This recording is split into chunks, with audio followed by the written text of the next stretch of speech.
The day came for me, my sister, and moms to move to the condos. I didn't want to move. My friends were a big part of my life, and I knew I wouldn't see them anymore. My mom's condos turned out to be cracking. Brothers shooting dice, selling dope, and just hanging out. I found my mentor there, T. Rowe and Richie Rich. They were Crips from LA who had to bounce because it got too hot for them there. They brought their game to the condos and owned the dope business there. I was able to click up with T. Rowe and Richie Rich after a few days and let them know that I was from LA too. We had a few things in common. T was light-skinned, 5'11", skinny with a goatee and a wavy perm, and his pockets stayed fat. I was just a kid and thought he represented all of my dreams and aspirations. I could see a spot for Mom's place, so I would peep all that was going on, wishing I was there. He noticed my interest and started letting me hang with him, taking me places and picking me up from school. He got in my head because he wanted me on his crew. We kind of looked alike, and maybe I reminded him of himself when he was younger because he started referring to me as his little brother. Moms didn't appreciate the attention T. Rowe was giving me and let him know it. Moms was tough and didn't take no shit. T. Rowe and everyone knew it and respected her for it. She was always known as Mrs. Henderson, and everyone stood at attention around her. Mom knew T well enough to know he was a bad influence on me. He was known around the block, and Mom's only wanted the best for me. She often told him to stay away from me, that a guy his age had no reason to be friends with a guy my age. I knew I was living with her to stay away from trouble, but trouble always ended up finding me. T took me under his wing, made me feel like I was needed and wanted. I looked up to T. He was the man. I would be with him every chance I would get. I wanted to be part of his crew, wanted him to be part of my life. We started hanging out often. T knew how much I admire him. Knowing I looked up to him, he started making me do little tasks for him. I didn't know what I was doing most of the time, so I made mistakes. That's how I got my nickname, Hardhead. I wanted to fit in so bad I started doing everything he needed. Anything he asked, I would do. No questions asked. Even things he didn't ask me to do. I would even polish his car on the weekends, hoping he would let me chill with him. I knew he liked me, or liked how much I would do for him. I didn't care.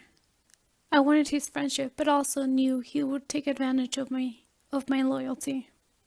T wanted me to do a lot for him, not in the streets, but in his house. He was treating me like I was his maid. I was doing his laundry, cleaning after him and his crew. It was hard and embarrassing, but in exchange for his labor, he would show me love. The love I always wanted from my father as a kid, and that's how T became a father figure to me. After a while of knowing T, I started working for him. As a look at first, T trusted me enough to let me see how he worked things. I saw how they weighed the bags, how they packed them. I even saw T adding water to the weed to make it heavier. I learned from him, learned from watching. I knew how to run my own business if I wanted to. T had me selling for him before I knew. I was out on the streets making a name for myself. Selling for T allowed me to make some bank and save up. For every 10 bags I would sell, I would get 2 from T.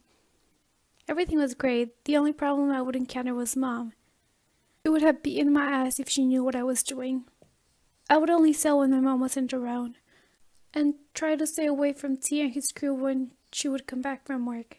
I knew she wouldn't like it if she saw me with my crew. She wanted better for me, but I couldn't leave them. Those boys became my family. I became part of a real team. There was Richie Rich, T's right hand, a dude called Beer Can, and his brother-in-law, Roland, a blood out of Compton, and Omar, who quit his job as a mailman to work for T, and Dino, another Canton hustler.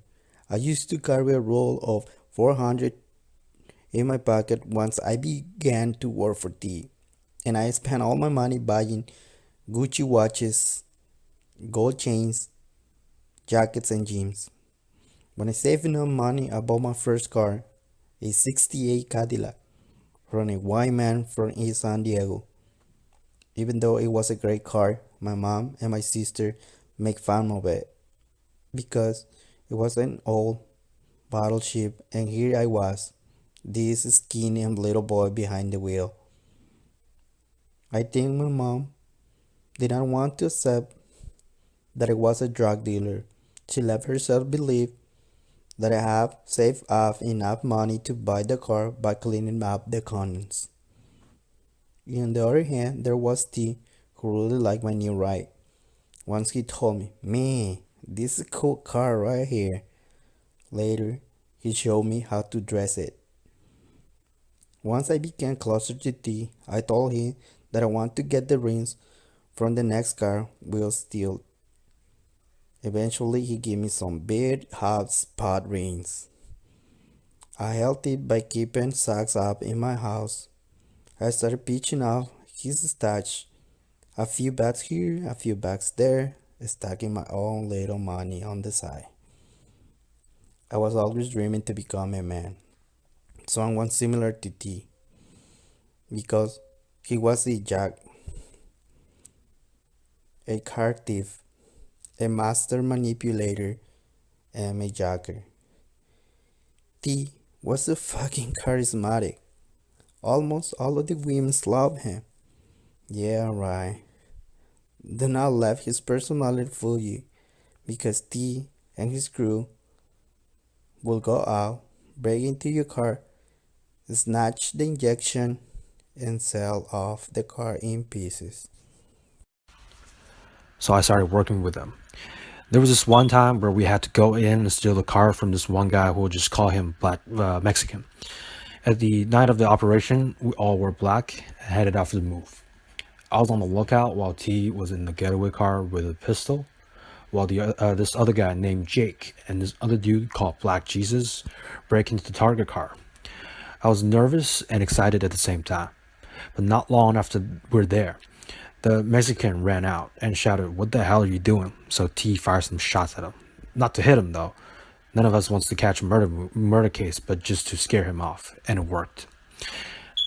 After the Mexican went back into the house, Jake fired up the car, and T told me to take the hot car and follow their car. And this became a usual thing right after that, me riding in the hot vehicle, while T and the other guys ride in the getaway car that is a lot safer. So I finally had enough after a few months, and I confronted T about it.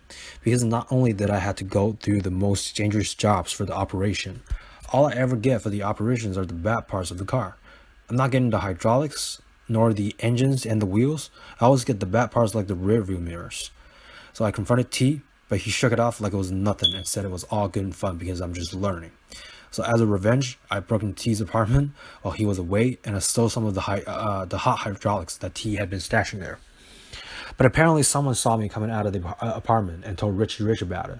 I was eventually caught, and my mom got into this. I had to return my hydraulics, which were stolen from someone else in the first place, and after that, T and I just kind of grow apart. Even though we're still in touch, we're not as close as we used to be anymore. While building my own business, I met this girl, Tammy. She was a year older than me, already out of high school, and she spent her time working at a Burger King while pursuing a modeling career.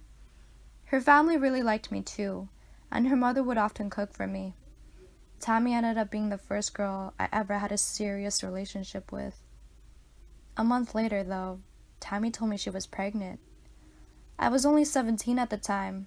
I didn't know anything about being a father because I never really had a father of my own to set that kind of example for me.